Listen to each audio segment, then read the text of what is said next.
Hey, salut! Ouais, c'était gênant. C'est parti, on se retrouve pour une nouvelle vidéo et un nouveau concept. Manga Coffee. Ouais, j'ai mis de l'anglais parce que je trouvais ça stylé. Aussi, il fallait un O pour mettre un oméga, mais bon, là tu connais. Donc aujourd'hui, et, et on va parler de Susumu Frieren. Et si tu connais pas, c'est normal. Personne ne connaît.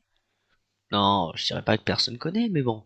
Quand tu vas sur le YouTube français, des analyses de Susumu Frieren, J'en ai vu, j'ai vu un mec qui en parlait, mais ça, il faisait pas une vidéo que sur Susumu Frieren, donc je suis un peu le premier, ça fait plaisir. Ah putain, bon, on va commencer tout de suite. Allez, c'est parti. Donc, Susumu Frieren, ou le nom officiel Susumu Frieren, mais bon, je pense Susu. Euh, c'est un manga qui vient du Japon, sorti en 2019 dans le Weekly Shonen Sunday. L'auteur est Yamada Kaneshito, je ne sais pas prononcer ça, Kanehito, excusez-moi. Et c'est dessiné par Abe Tsukasa. Mais bon, ça on en a un peu rien à cirer. Parce que ce qui t'intéresse, c'est de quoi ça parle. Eh bien, c'est l'histoire de Frieren, une elfe, qui a participé à une quête de 10 ans pour aller tuer le roi démon. L'originalité est si présente actuellement. Mais bon, après une petite décennie d'aventure, elle quitte son groupe et revient 50 ans plus tard. Tous ses potes sont devenus vieux, et même un d'entre eux meurt, le héros.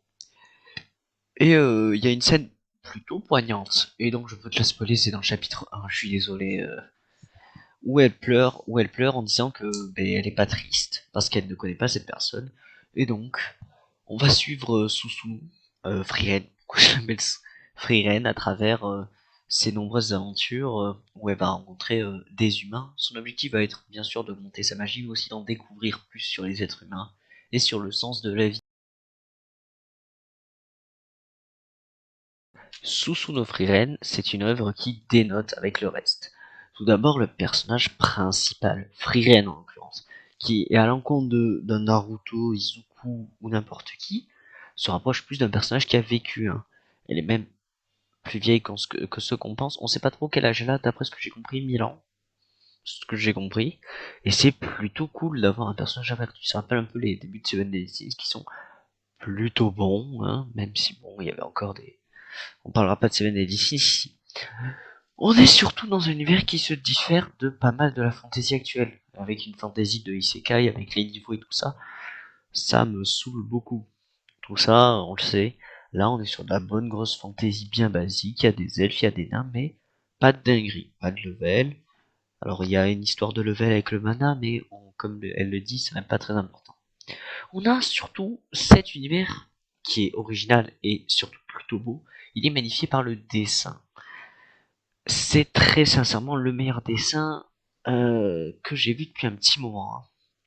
J'ai pas mal été soufflé par certains trucs. Et surtout, ça ne peut que s'améliorer. Vous avez déjà vu un dessin baisser en niveau?